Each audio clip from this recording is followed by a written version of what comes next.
Assalamualaikum warahmatullahi wabarakatuh. Nama saya Revina Azahra dari kelas 4C Program Studi Ilmu Perpustakaan. Saya ingin menceritakan sejarah peradaban Islam pada masa Dinasti Umayyah. Dinasti Umayyah merupakan kekhalifahan pertama setelah era kekuasaan Khalifaur Rasyidin dalam sejarah Islam berakhir. Dengan berakhirnya kekuasaan Khalifah Ali bin Abi Thalib tersebut mengakibatkan lahirnya kekuasaan yang berpola dinasti atau kerajaan, yang mana sistem kekuasaannya dilakukan secara turun-temurun. Dalam video ini saya akan membahas 3 poin, yaitu sejarah berdirinya Dinasti Umayyah, masa keemasan Dinasti Umayyah, dan faktor kemunduran Dinasti Umayyah. Poin 1. Sejarah berdirinya Dinasti Umayyah. Bani Umayyah atau Khalifah Umayyah adalah kekhalifahan Islam pertama setelah masa Khulafaur Rasyidin yang memerintah dari tahun 661 sampai 750 Masehi di Jazirah Arab dan sekitarnya, serta dari tahun 756 sampai 1031 di Cordova, Spanyol, sebagai kekhalifahan Cordova. Nama dinasti ini dirujuk kepada Umayyah bin Abdul Asyam, kakek buyut dari khalifah pertama Bani Umayyah, yaitu Muawiyah bin Abu Sufyan, atau sering disebut juga dengan Muawiyah. Para sejarawan membagi dinasti Umayyah ini menjadi 2, yaitu pertama dinasti yang dirintis oleh Muawiyah bin Abi Sufyan yang berpusat di Damaskus, dan yang kedua dinasti Umayyah di Andalusia atau Spanyol, yang pada awalnya merupakan wilayah taklukan Umayyah di bawah pimpinan seorang gubernur pada masa Khalifah Walid bin Malik, dan kemudian diubah menjadi kerajaan yang terpisah dari kekuasaan dinasti Abbasiyah setelah berhasil menaklukkan dinasti Umayyah di Damaskus. Perintisan dinasti Umayyah dilakukan oleh Muawiyah dengan cara menolak membaiat Ali, berperang melawan Ali, dan menaklukkan perdamaian atau tahkim dengan pihak Ali yang secara politik sangat menguntungkan Muawiyah. Setelah kaum Khawarij berhasil membunuh Ali pada tahun 661 Masehi, jabatan setelah Ali dipegang oleh putranya, yaitu Hasan bin Ali, selama beberapa bulan. Namun, karena tidak didukung oleh pasukan yang kuat, sedangkan pihak Muawiyah didukung pasukan kuat, akhirnya Muawiyah membuat perjanjian dengan Hasan bin Ali yang berisi bahwa pergantian pemimpin akan diserahkan kepada umat Islam setelah pemerintahan Muawiyah berakhir. Perjanjian ini telah terjadi pada tahun 661 Masehi atau 41 Hijriah. Dan tahun ini disebut dengan Am-Jamaah karena perjanjian ini mempersatukan umat Islam kembali menjadi satu kepemimpinan politik, yaitu politik Muawiyah. Pemindahan kekuasaan pada Muawiyah mengakhiri bentuk pemerintahan demokrasi. Kekhalifahan menjadi monarki heredatis atau kerajaan turun-temurun, dipengaruhi oleh keadaan Syria yang merupakan kaki tangan Bizantium sebelum adanya pemerintahan Arab. Muawiyah bermaksud mencontoh monarki hereditas yang ada di Persia dan Kaisar Bizantium, yang mana deklarasi ini menyebabkan adanya pergerakan oposisi dari rakyat yang selanjutnya menyebabkan adanya perselisihan dan peperangan saudara. Dinasti Umayyah berkuasa hampir 1 abad, tepatnya selama 90 tahun dengan 14 khalifah. Namun sebagian di antara mereka tidak mampu menjalankan tugasnya sebagai khalifah dengan baik. Mereka bukan hanya lemah tetapi juga bermoral buruk. Berikut khalifah-khalifah yang pernah memimpin dinasti Umayyah.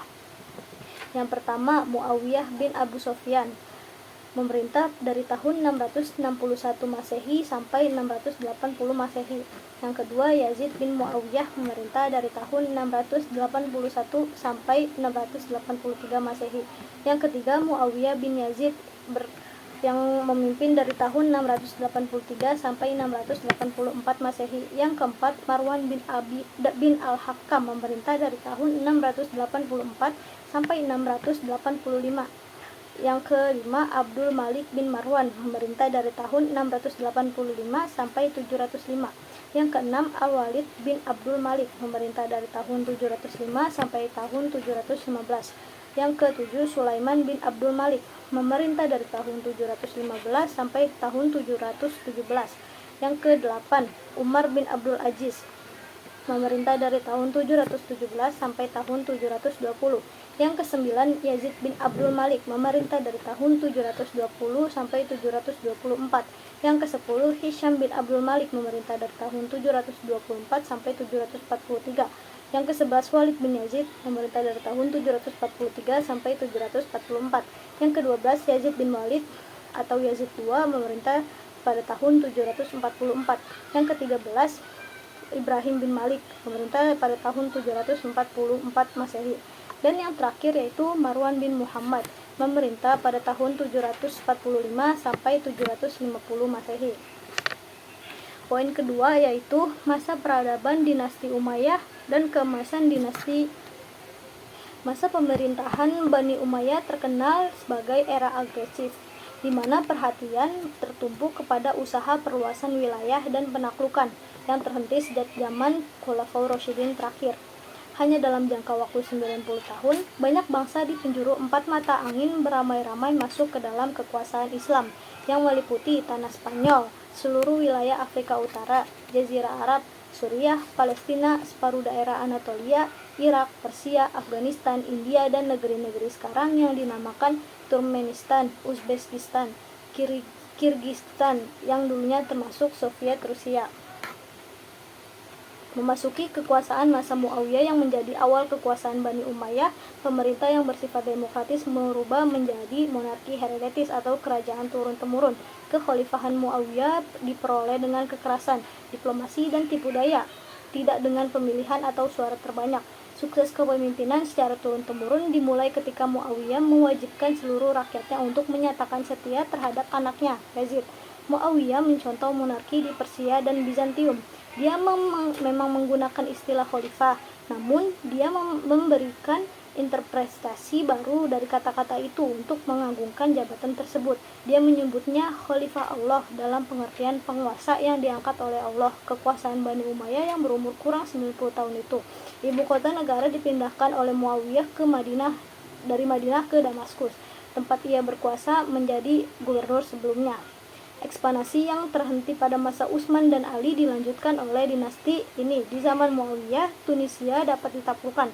Di sebelah timur, Muawiyah dapat menguasai daerah Khurasan sampai ke sungai Oxus dan Afghanistan sampai ke Kabul. Angkatan-angkatan lautnya melakukan serangan-serangan ke Bizantium, Konstantinopel.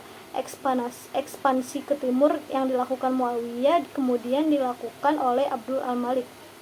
Dia mengirim tentaranya menyeberangi sungai Oxus dan dapat berhasil menundukkan Balkh, Bukhara, Khawarizm, Fergana, dan Samarkand. Tentaranya bahkan sampai ke India dan dapat menguasai Balukistan, Sind, dan daerah Punjab sampai ke Maltan. Ekspansi ke barat secara besar-besaran dilakukan oleh Al-Walid bin Abdul Malik. Masa pemerintahan Al-Walid adalah masa ketentraman, kemakmuran, dan ketertiban. Umat Islam merasa hidup bahagia pada masa pemerintahannya yang berlangsung kurang lebih 10 tahun itu.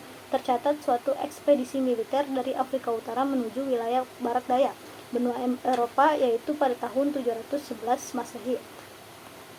Setelah Aljazair dan Maroko dapat ditaklukkan, Torik bin Ziyad, pemimpin pasukan Islam dengan pasukannya menyeberangi laut yang memisahkan antara Maroko dengan benua Eropa dan mendarat di suatu tempat yang sekarang dikenal dengan nama Gibraltar atau Jabal Torik. Tentara Spanyol dapat dikalahkan. Dengan demikian, Spanyol menjadi sasaran ekspansi selanjutnya. Ibu kota Spanyol, Cordova, dengan cepat dapat dikuasai. Menyusul setelah itu, kota-kota lain seperti Seville, Elvira, dan Toledo yang dijadikan ibu kota Spanyol yang baru setelah jatuhnya Cordova. Pasukan Islam memperoleh kemenangan dengan mudah karena mendapat dukungan rakyat setempat yang sejak lama menderita akibat kekejaman penguasa. Di zaman Umar bin Abdul Aziz, serangan dilakukan ke Prancis melalui pegunungan Pyrenees. Serangan ini dipimpin oleh Abdul ar-Rahman bin Abdullah al-Ghafiqi. Ia mulai menyerang Bordeaux, Poitiers. Dari sana dia menyerang Tours. Namun peperangan yang terjadi di luar kota Tours, al-Ghafiqi terbunuh dan tentaranya mundur kembali ke Spanyol. Di samping daerah-daerah tersebut di atas, pulau-pulau yang berada di Laut Tengah juga jatuh ke tangan Islam pada masa Bani Umayyah ini. Di samping ekspansi kekuasaan Islam, Bani Umayyah juga banyak berjasa dalam pembangunan di berbagai bidang. Muawiyah mendirikan dinas pos dan tempat-tempat tertentu dengan menyediakan kuda yang lengkap dengan peralatannya di sepanjang jalan. Dia juga berusaha menertibkan angkatan bersenjata dan mencetak mata uang. Pada masanya, jabatan khusus seorang hakim mulai berkembang menjadi profesi tersendiri. Qadi adalah seorang spesialis di bidangnya. Abdul Malik mengubah mata uang Bizantium dan Persia yang dipakai di daerah-daerah yang dikuasai Islam. Untuk itu, dia mencetak uang tersendiri pada tahun 659 Masehi dengan memakai kata-kata dan tulisan Arab. Khalifah Abdul Malik juga berhasil melakukan pembenahan administrasi pemerintahan, memperlakukan bahasa Arab sebagai bahasa resmi administrasi Islam. Keberhasilan Khalifah Abdul Malik diikuti oleh putranya, Al-Walid bin Abdul Malik, seorang yang berkemauan keras dan berkemampuan melaksanakan pembangunan. Dia membangun panti-panti untuk orang cacat. Semua personel yang terlibat dalam kegiatan yang humanis ini digaji oleh negara secara tetap. Dia juga membangun jalan-jalan raya yang menghubungkan suatu daerah dengan daerah lainnya, pabrik-pabrik, gedung-gedung pemerintahan, dan masjid-masjid yang pada masa ini terdapat ilmuwan-ilmuwan yang beragama Yahudi, Nasrani, dan Zoroaster.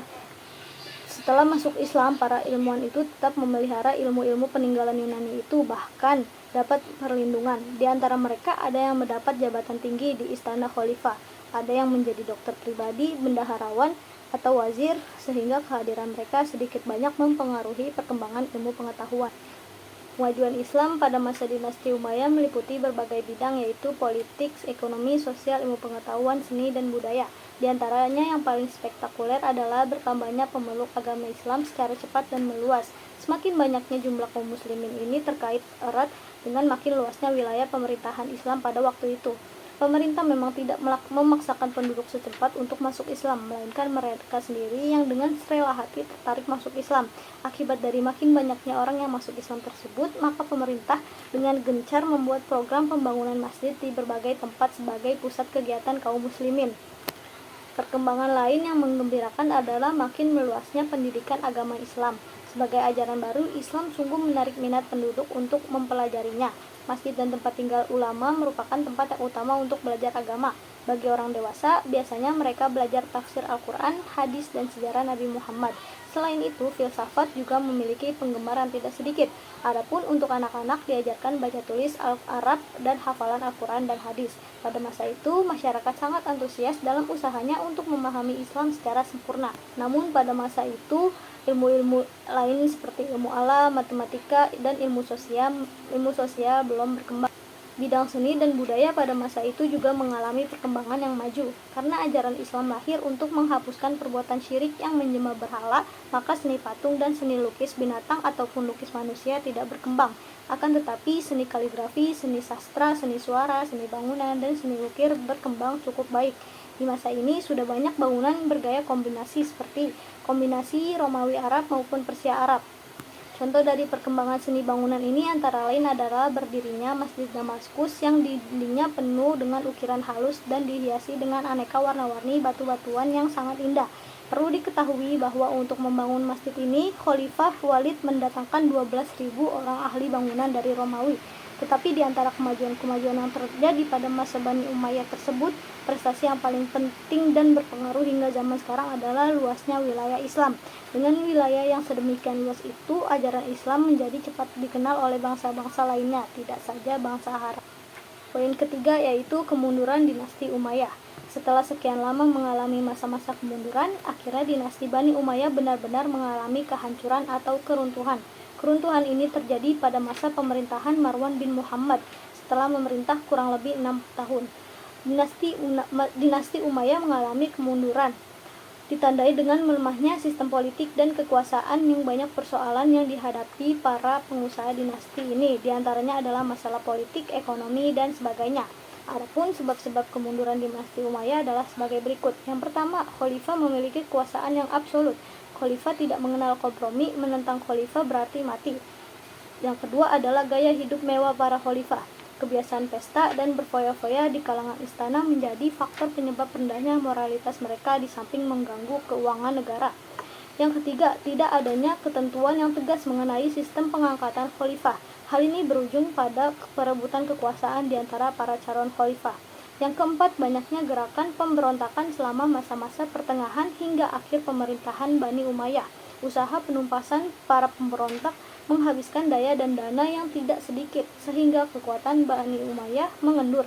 Yang kelima, pertentangan antara Arab Utara dan Arab Selatan semakin meruncing, sehingga para penguasa Bani Umayyah mengalami kesulitan untuk mempertahankan kesatuan dan persatuan secara keutuhan negara.